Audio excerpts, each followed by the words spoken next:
Chemical reactions and equations.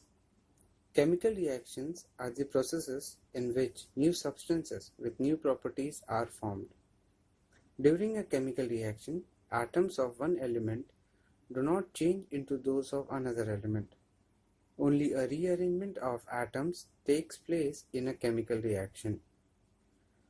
We will now discuss reactants and products of a chemical reaction. The substances which take part in a chemical reaction are called reactants. The new substances produced as a result of chemical reaction are called products. In a chemical reaction, reactants are transformed into products. The products thus formed have properties which are entirely different from those of reactants. We will now give an example of a chemical reaction. Before we do that, please note that magnesium is a silvery white metal. Let us understand one example.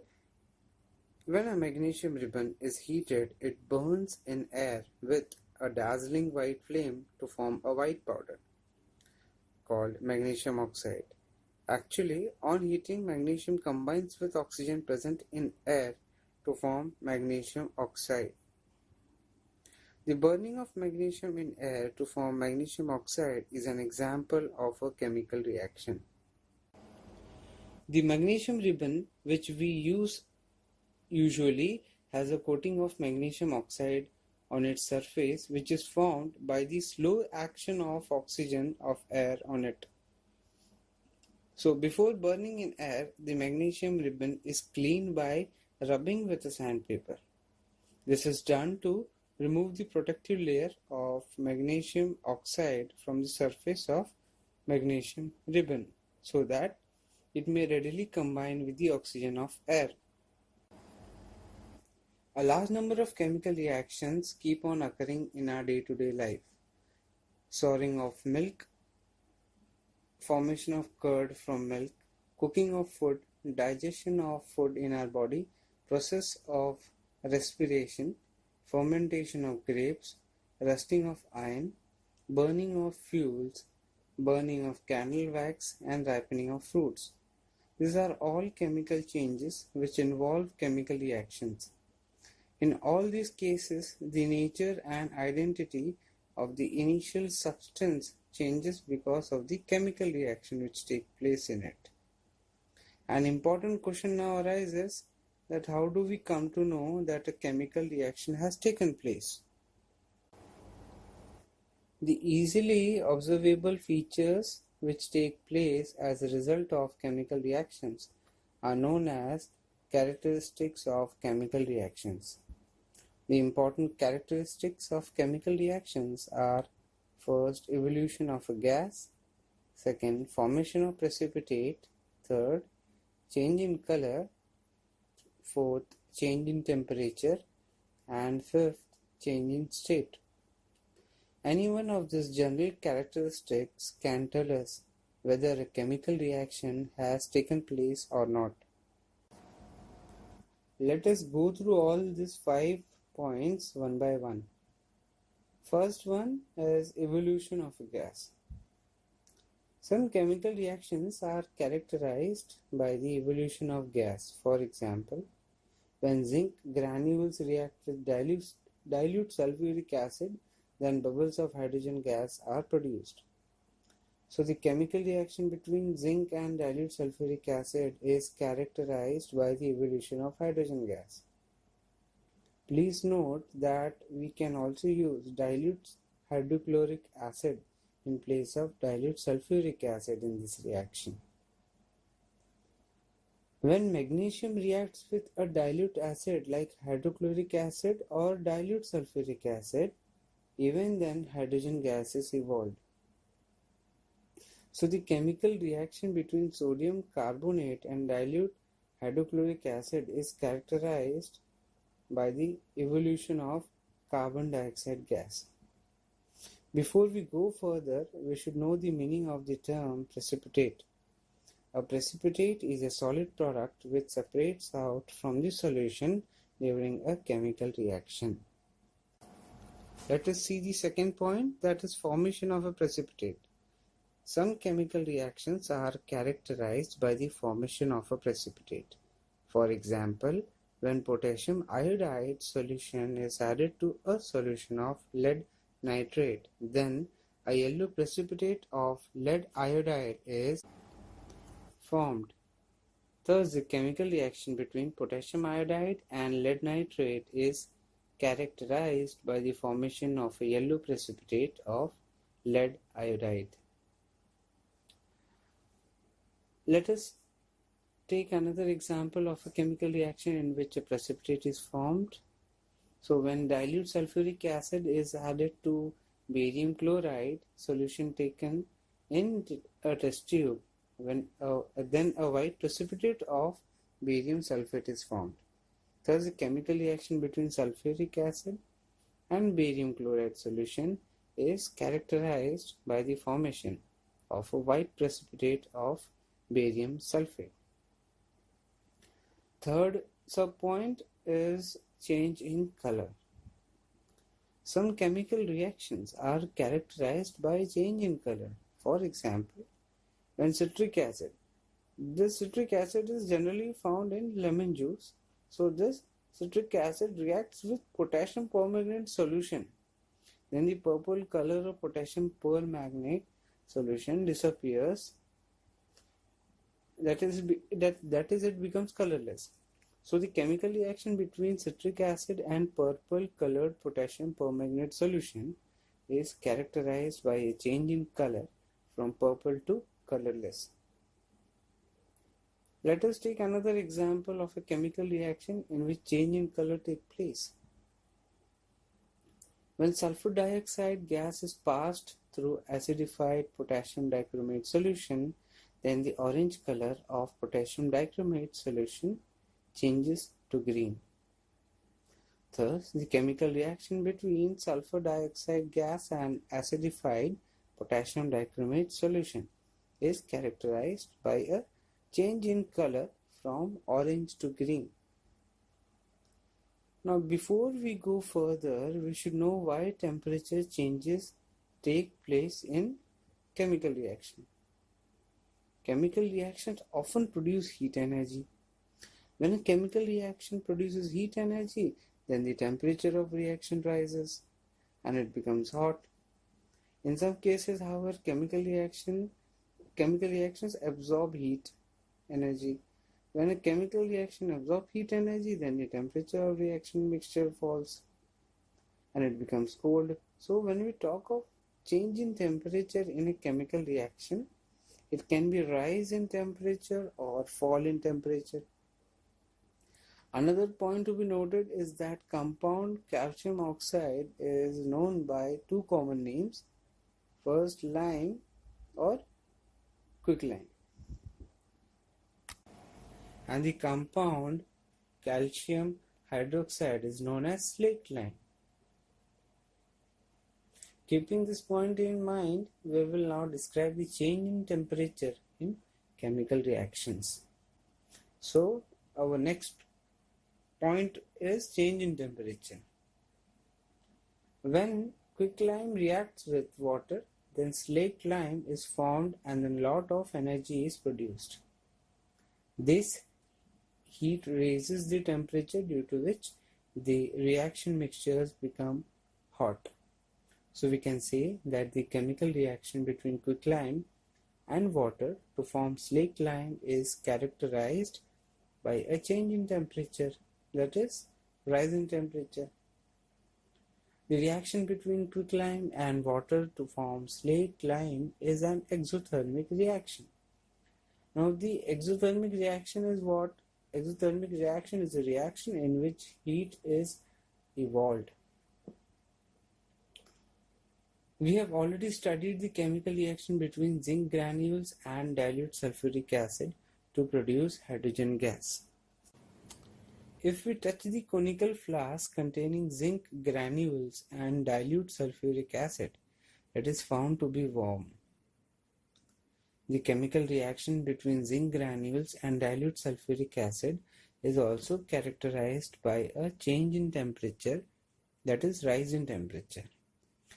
The chemical reaction in which carbon burns in air to form carbon dioxide also releases a lot of heat.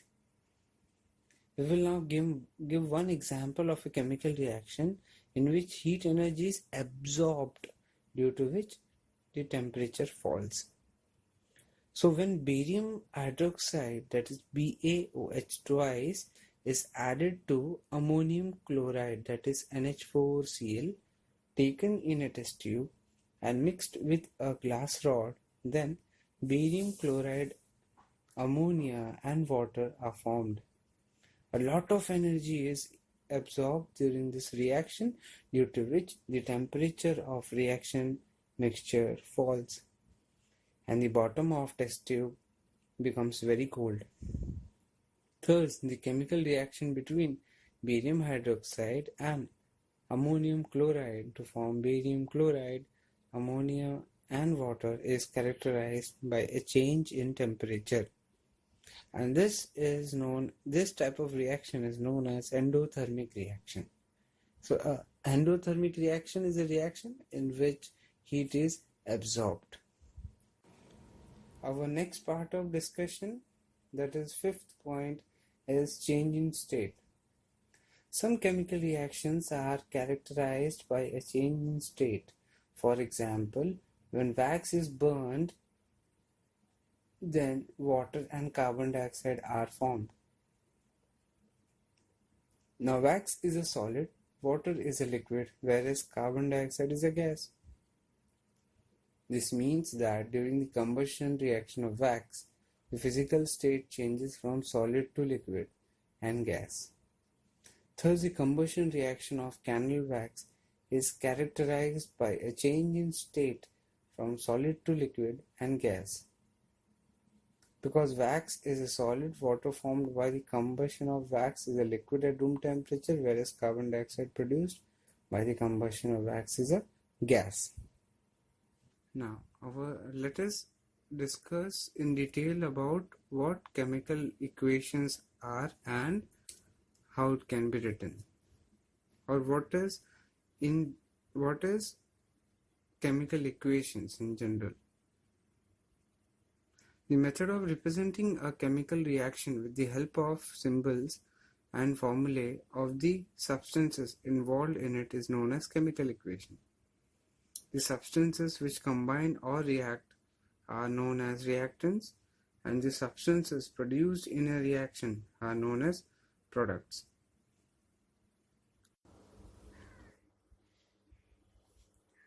Let us try to understand balanced and unbalanced chemical equations. A balanced chemical equation has an equal number of atoms of different elements in the reactants and products. In other words, a balanced equation has an equal number of atoms of different elements on both the sides. To understand this, let us see the example. Zinc reacts with dilute sulfuric acid to give zinc sulfate, and hydrogen gas is released. So the reaction is Zn plus H2SO4 gives ZnSO4 plus H2. Let us count the number of atoms of all the elements in the reactants and products separately.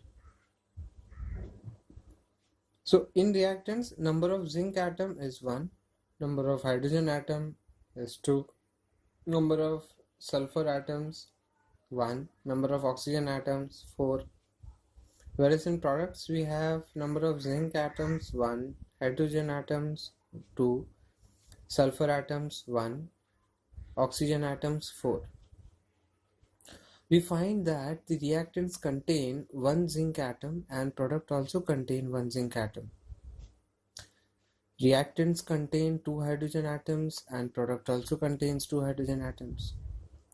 Similarly, reactants contain one sulfur atom and product also contain one sulfur atom. And finally, reactants contain 4 oxygen atoms and the product also contain 4 oxygen atoms. Thus, there is an equal number of atoms of different elements in the reactants and products. So the above chemical equation is balanced.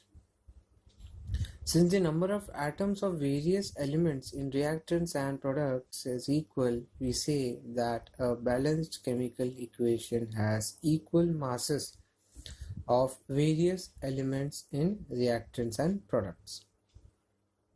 So this was all about balanced chemical equation. Now, what about unbalanced chemical equation? An unbalanced chemical equation has an unequal number of atoms of one or more elements in the reactants and products. Let us see the example. Hydrogen reacts with oxygen to form water. This reaction is written as H2 plus O2 gives H2O. Now in reactants we have number of hydrogen atoms 2, number of oxygen atoms 2, whereas in products we have number of hydrogen atoms 2, oxygen atoms 1. In this equation, though the number of hydrogen atom is equal in reactants and products, but the number of oxygen atoms is unequal. There are 2 oxygen atoms on left hand side, but only 1 oxygen atom on the right side. The above chemical equation contains an unequal number of oxygen atoms in reactants and products. So, it is an unbalanced equation. Since the number of atoms of various elements in reactants and products are unequal, we say that an unbalanced equation has unequal masses of various elements in reactants and products. The equation H2 plus O2, which gives H2O, contains 2 oxygen atoms in the reactants but only 1 oxygen atom in the product. It appears as if 1 oxygen atom has been destroyed in this chemical reaction. This, however, cannot happen because according to the law of conservation of mass, mass can neither be created nor destroyed in a chemical reaction. This means that the total mass of all the reactants must be equal to the total mass of the products. In other words, we can say that the number of various types of atoms in reactants must be equal to the number of same type of atoms in products. It is obvious that we have to make the number of different types of atoms equal on both the sides of chemical equation. To make the number of different types of atoms equal in reactants and products is known as balancing of an equation. So this can be a question that what do you understand by the term balancing of an equation? It should be noted that the chemical equations are balanced to satisfy the law of conservation of mass in chemical reactions. Now, balancing of chemical equations. So what do you understand by this balancing of chemical equations?